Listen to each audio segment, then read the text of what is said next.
As a leader, projections are a good thing because generally speaking, a projection it's a forward look. It's looking into the future of what could be. Even in ancient times, the wisest king to ever live, King Solomon, said, "You've got to have a vision for the future, or you're going to perish."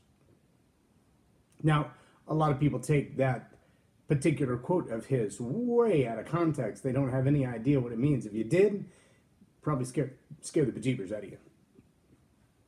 I'm just saying. But here's what I know about projection.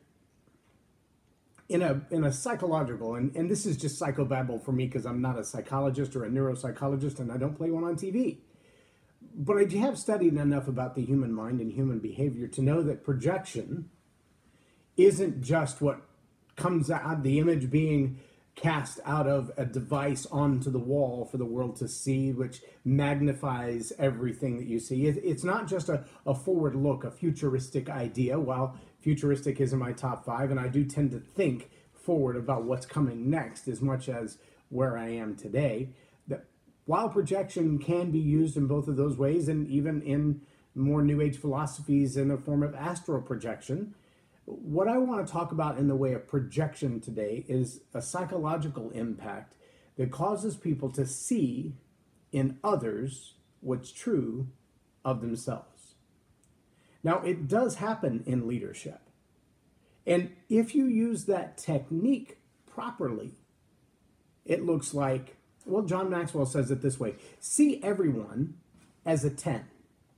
Rather than seeing everyone as a failure and hoping that they'll eventually live up to your standards, see everyone as a grand success. See everyone on your team with the highest potential you could possibly imagine them having and treat them that way. And you'll find that many times they'll perform up to it. Dale Carnegie said a very similar thing. Give a man a fine reputation to live up to, and he will.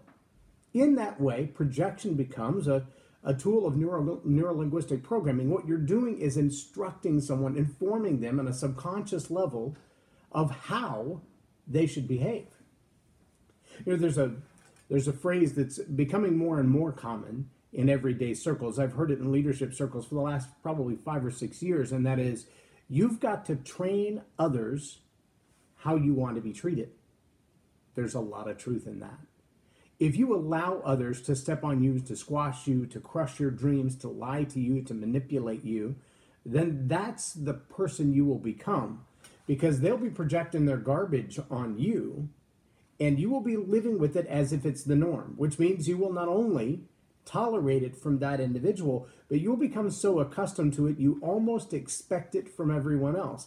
And over a period of time, them projecting their garbage onto you will allow you to feel like that's the norm, that's what you deserve, and you will act in such a way that others feel like they should dump their garbage on you too. In fact, to such a degree that you'll find yourself the king or queen of drama, and you'll be seeking out this garbage to be dumped on you because life won't feel normal when it doesn't happen.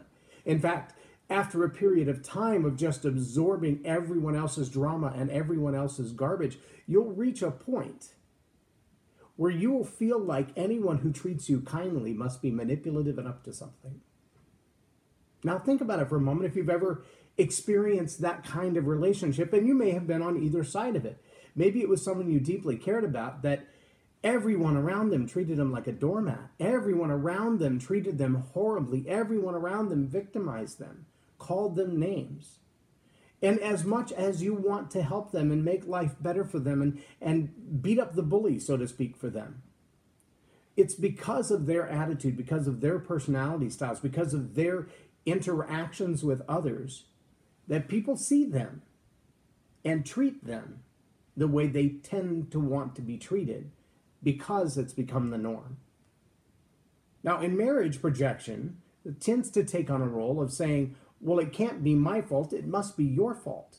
Or I feel bad because I'm doing this consciously or subconsciously, I'm behaving in this way, so you must be guilty of it too. And there's a presumption that if I do this thing or feel this way or say these words or have this attitude, that everyone does. If that's the way I feel about it, then you probably feel that way about it too. If I've been having conversations that are inappropriate, well, you've probably been having conversations that are inappropriate. If I've been doing things outside of our relationship, you've probably been doing things outside of our relationship. If I'm really bad at handling money, you're probably really bad at handling money. If I bounced a check last week, you probably bounced a check too. And generally what happens in the conversation, in the communication of the relationship, the marriage, the serious dating relationship, sometimes even the leader-mentor role or the boss-employee role, is that projection comes out verbally first, and then emotionally and psychologically very soon after. And it might look like, well, I know I'm not the only one who has, and well, you can't blame me because I know you, and you can't hold me to that standard that you can't live up to. And it becomes a way of excusing bad behavior. It becomes a way of accepting attitudes that are not acceptable.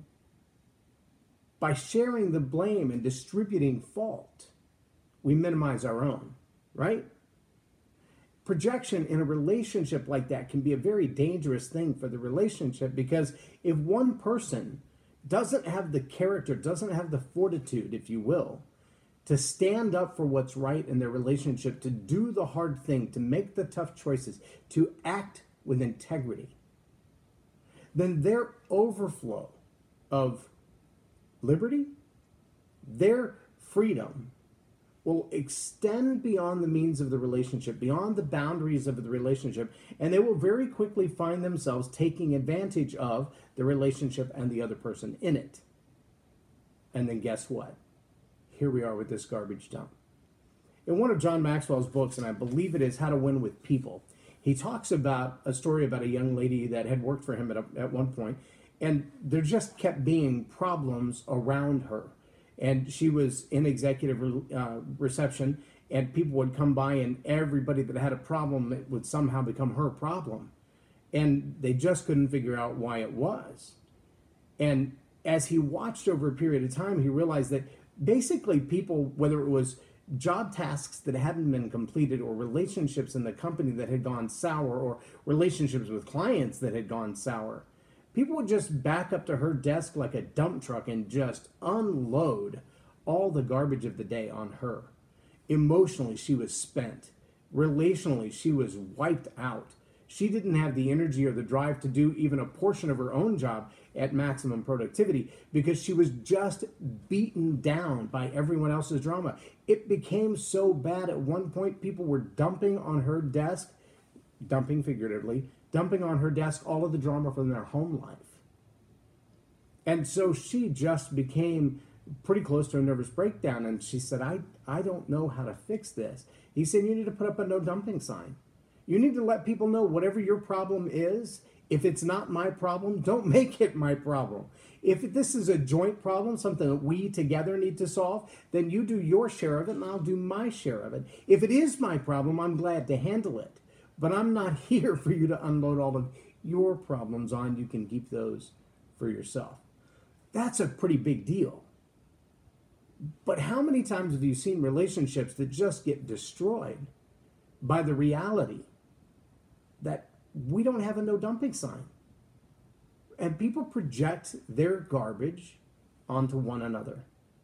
In a marriage, it happens. In a dating relationship, it happens. Between friends, it happens. And social media just makes it that much easier. I get my feelings hurt, but it's got to be your fault. It's not my responsibility to manage my feelings. How you make me feel, that's what's important. And you did it. You made me angry. You said something offensive. You, not me, you. See, now we're moving into that next category, and that is, how does projection look in society? And to sum it up, projection in society looks like this. I have a set of beliefs and attitudes that I have possessed most of my life that have come from my experiences. And I don't allow anyone to have their own intent. I don't allow anyone to have their own objectives. I don't allow anyone to have their own agenda. Their agenda, their objectives, their intentions are all defined by me. Defined by my past experiences. So whatever it is that you said, whyever you said it, wherever you said it, in whatever environment you said it, This is what it meant to me, to my feelings, to my experiences, to my past. And that's what defines your behavior. Now, can you see how unhealthy that could be? Because we get back to that place again where the person who's been dumped on all their life, they find that to be the norm. They kind of expect anything that you do to be dumping on them in some way. If it doesn't come to them as negative and painful and drama-laden, then it must be manipulation. See, a person like that, you can't buy them dinner. You can't hold the door open for them. You can't take them roses. Because anything that you do that extends to them a form of kindness is seen as manipulation. You must want some. What do you want? What are you after? What are you trying to get out of me? And again, this is not reality. This is projection. This is the negativity of the me who's saying to everyone else, I don't care what you tell me your intent is. I don't even care what your actions actually are. I only care how I feel about them. And my feelings may be as fickle as the wind, but how I feel about them is what's most important to me. And I will make all of my decisions financially, politically, relationally, religiously on my feelings and how I feel. Now, no matter the fact that my feelings may be lying to me, forget the idea that the heart is deceitfully wicked above all things and no man really knows it. Forget about the idea that I may have been fed fresh cut grass all of my life and told it was collard greens, and because I don't know the difference when you feed me collard greens, I don't recognize it. None of those things are relevant. What is relevant is this is how I feel right now. That may change in 5 minutes, but right now, I'm mad at you because I feel like your intent was X. The whole NFL thing is a good example of this. We can project our own expectations of life and liberty and American patriotism and all of those notions that motivate so many people. We can project that onto an entire fragment of society and say, as NFL players, you should be, because, it's kind of America's game, even though they say baseball is, everybody watches the NFL. So we can kind of project on them and go, it should be American to do X. I don't care what X is. Wear pink shoes for cancer. Wear a symbol on the side of your shoes or the side of your helmet or the side of your uniform for the fallen officers of Dallas. Wear a logo on 9/11 to commemorate what happened at the Twin Towers. There are a lot of places where the NFL has been asked to, encouraged to, and invited to grandstand with the size of their platform. I get that. A lot of people watch the NFL. A lot of people watch the pregame ceremonies. A lot of people watch the postgame interviews. A lot of people watch the actual game for the sake of football. But they have a giant, giant audience. The challenge is this.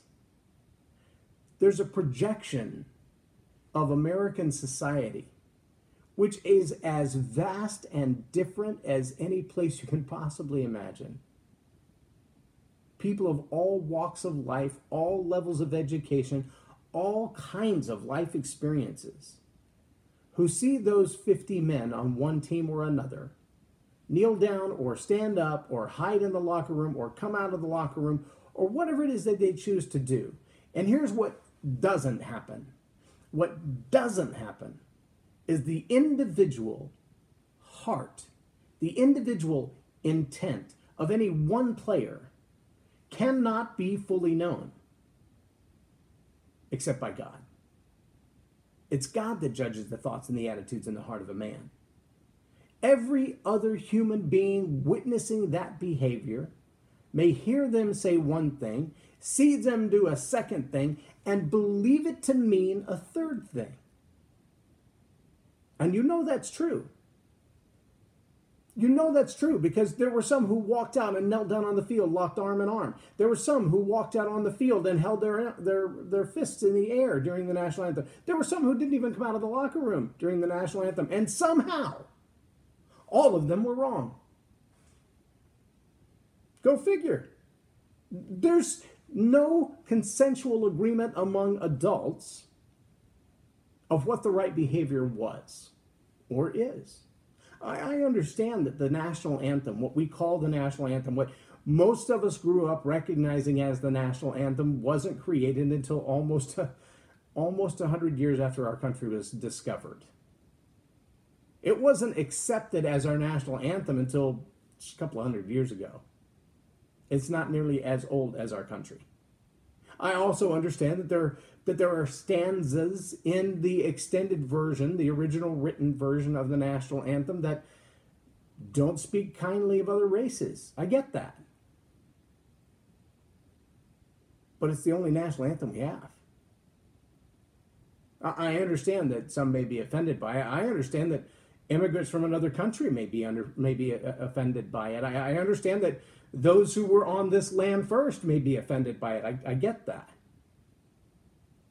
But so far as we've reached the point that we have right now, with the hundreds of thousands of lives who have been lost, that flag may stand.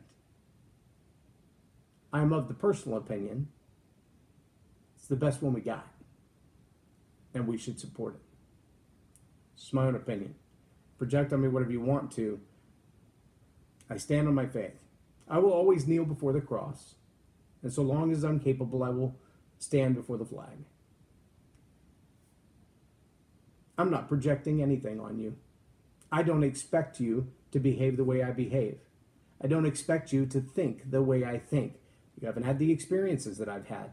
You haven't studied what I've studied. You haven't been where I've been. And nor have I you. I understand that I have brothers and sisters who are dear friends of mine with completely different religious beliefs. And I have brothers and sisters who have completely different political beliefs. And I have brothers and sisters who love Harry Potter and some who hate it. Okay. I won't project my ideas and thoughts on you except when I feel like they'll make you a better person. When I believe the best in you. When I look at you and think of you as a 10, as capable of accomplishing anything you set your heart and mind to. When I look at you and see not a person of color, not a person of a different faith, not a person of a different economic standard, not a person of a different educational background, but a person. Just a person. Robert Morris said it so well this weekend. He said, Jesus didn't see tax collectors and sinners. That's what really baffled the religious leaders of the day. When Zacchaeus was up in the tree, Jesus didn't walk by and go, "Oh, look, a tax collector in that tree." Jesus walked by and said, "Look, it's a man who needs hope." What he projected on him was humanity. Not his own beliefs, not his own experiences, not his own past ills, wrongs, drama, all the things dumped on his desk in his life. He saw the hope of a young man whose future could be better. And that warranted a deep conversation and brought about a significant life change. So what about you? What are you projecting on others? Will it improve the quality of their life? Do you believe the best about others? Do you see others not as black people or white people or brown people or Asian people or African people, but as people? As human beings with heart and soul and mind and feelings, with friends and family who love them and care about them, who deserve your utmost respect because they are alive and breathing? Do you project the divinity of our Creator onto every living human you pass? Then you're doing a good thing. And if not, well, today'd be a really good time to start. Try it. When you pass by someone, look them in the eye and think to yourself, God made that. He did a pretty good job. I'm J Loren Norris, and you've been watching Tell It Like It Is TV. Have a blessed day. Hey, make sure you hit subscribe and share this video with as many people as you can. It's also available live on YouTube every morning and live on Facebook every morning. And if you'd like to get the archives, there's two ways to get back issues. You can go to iTunes and subscribe. You can find that link on the YouTube page. Or you can subscribe by mail on Excellent Life Leadership. You will receive the videos one time a week with 5 past videos as well. It's not the whole thing filled up in video. It's just links to go back and watch them, so you don't get an inbox full of junk. You just get one email a week, and it has the links if you want them. Easy way to subscribe. Doesn't cost you a dime, but I'd love to see you there. I appreciate you taking time to be with me today, and I appreciate the chance to be a part of your day. Stay blessed.